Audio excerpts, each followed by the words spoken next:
Hey everyone, and welcome to Money Moves for Teens. My name is Talia Levy, and in this podcast, I will be talking about business, entrepreneurship, and of course, money. I hope you take something away from this episode and enjoy.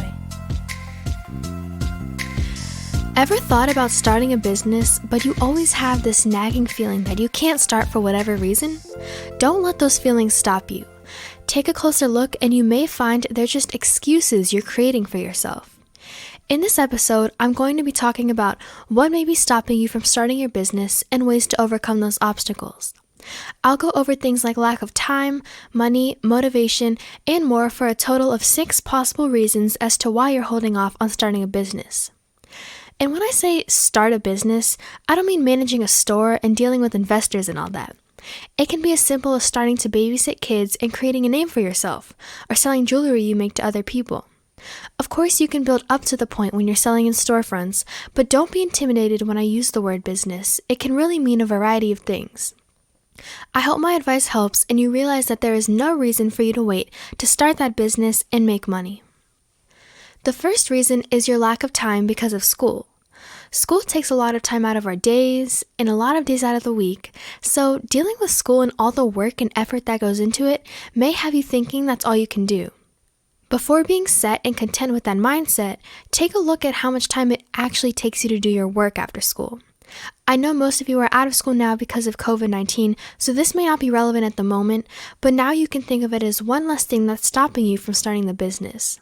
Take advantage of the free time you have now. But when school does reopen, you may come to find it's not as time-consuming as you think.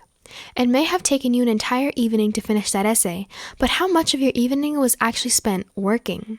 Were there times where you got distracted on your phone, answering texts or on social media? Or stopped to break and get a snack? With these distractions always popping up, you may find that schoolwork doesn't take as long as you think. So before you rule out starting a business due to school workload, time how long it actually takes you to get assignments finished without interruption. This way you see exactly how much time is spent on school and whether or not you have time for a business on top of that. Another way to free up your time for a business among all the schoolwork, again when we do return, is to get your work done at school or on the bus. Take advantage of free time you have in your classes to get work done ahead of time so you're free after school. It can be tempting to just pull out your phone and not do anything during your free moments, but if you're motivated to start that business and make money, you have to adapt and take advantage of the time you have to get ahead. The second thing that may be stopping you from starting your business is lack of time because of school sports and extracurriculars. If you're already booked after school for different activities, it would be very difficult to have a business at the same time. You just can't be in 2 places at once. And I'm not going to tell you to choose one over the other, but you should do what makes you happy and what will help you achieve your long-term goals. If you're in an art club looking to build a portfolio for college, keep on doing what you're doing. If you want to play on your school soccer team with hopes of improving to later play travel, continue on your path. Or you may just be doing one of those for fun, but might really want $2,000 saved by the end of the year to help pay for college. In that case, starting the business might be the right move for you. Everyone's situation is different, so look at the big picture to help you decide between continuing with these activities or starting a business. You may have to look at things a little differently if you're in a travel sport. The activities I just mentioned, like the art club or school soccer team, may happen a couple of days out of the school week, but travel sports take much more time and money. You may have after-school practice for hours, several days a week, and tournaments all weekend. Travel is a lot of commitment and may require some more conversation with parents and coaches as to how you want to spend your time with other things like a business. Also, if you only do activities during the school week, you could possibly work on the weekends, but with travel, that might not be an option. If your sport is seasonal, though, you can probably work during your off-season, which would most likely be the best choice, depending on your situation. From my personal experience, I started playing travel softball at the age of 8. My whole life was centered around the sport and it left me little time for anything else. I discontinued at age 11 to try out tutoring math. It was a very hard decision and I learned a lot from playing. I missed my teammates and coaches, but it really opened up a new path for me that would not have been possible without making that decision. I knew I didn't want to play through college, so I wanted to try something new and have different experiences. So there's really no wrong answer when it comes to deciding which way to go, so when thinking about whether to continue with any activities, ask people around you for advice and remember your long-term goals. The third reason is lack of motivation. No one else is going to make you earn money. They're not going to make you get off your phone and go do something. You have to want it for yourself, and if you know that starting a business is right for you, don't let procrastination get in the way of that. A way that can help you become more motivated is to create your own dream board, also called a vision board. A vision board is a type of collage that shows words and pictures you collect that represent your dreams and goals. There are many videos and tutorials on the internet that explain how to make a vision board. Once you make it, put it somewhere where you'll see it every day.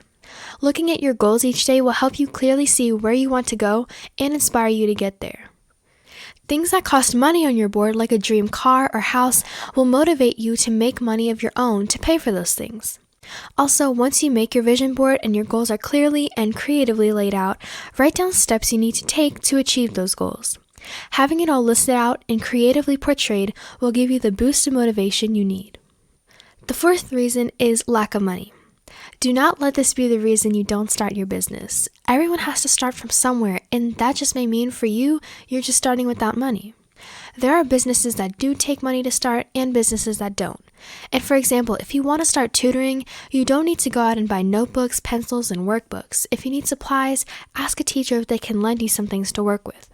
If you want to babysit, you don't have to spend a bunch of money on marketing your service. If you have to, you can go door to door and tell people that you're available to babysit. Then, once you start making money, you can invest some of it back into your business. You don't always need to take the traditional route, and don't let lack of money be the reason you don't start. Maybe you want to create jewelry, which will take some money to start. So in the meantime, get a job at the mall or save your birthday money to get the cash you need for materials. It's a process, so consider all your options before you rule anything out. The fifth reason is you're worried about what other people will think of you starting your own business. You might think they don't like what you do or they won't support what you do, whether that be teachers, adults, or other kids your age. You can't control what they think. You can only really control how their words affect you. If they don't see the point in what you're doing, who cares? You're different and have your own visions and plans for your business. If they can't see that, it's not your problem.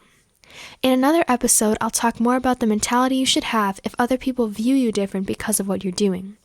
Remember, you can't please everyone, and even if there are a few who don't agree with you, you will have many others who support you. Lastly, the sixth reason is you don't know where to start. What's the first step when starting a business? Well, lucky for you, it has been done before, and people have been creating successful businesses for years and years. Learn from those people.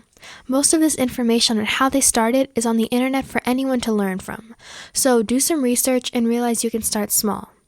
Not everything has to be full scale all at once.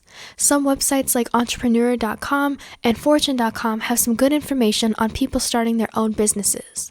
I hope my podcast can also answer some of your questions relating to the topic in future episodes. Put in the effort, write down your goals, and know it can be done. Those were the reasons why you may be hesitant about starting a business, your possible lack of time, motivation, money, confidence, or knowledge. Did any of the claims sound like something you've thought of or said before? I hope my advice helped and switched the excuses mindset into a making money mindset. Thank you so much for listening to this week's episode. I hope you got something out of it, and feel free to reach out to me with any questions through my social media. You can find me on Twitter at moneymovesforteens and on my website at moneymovesforteens.weebly.com. All the links will be in this episode description. I hope to see you next week. Bye!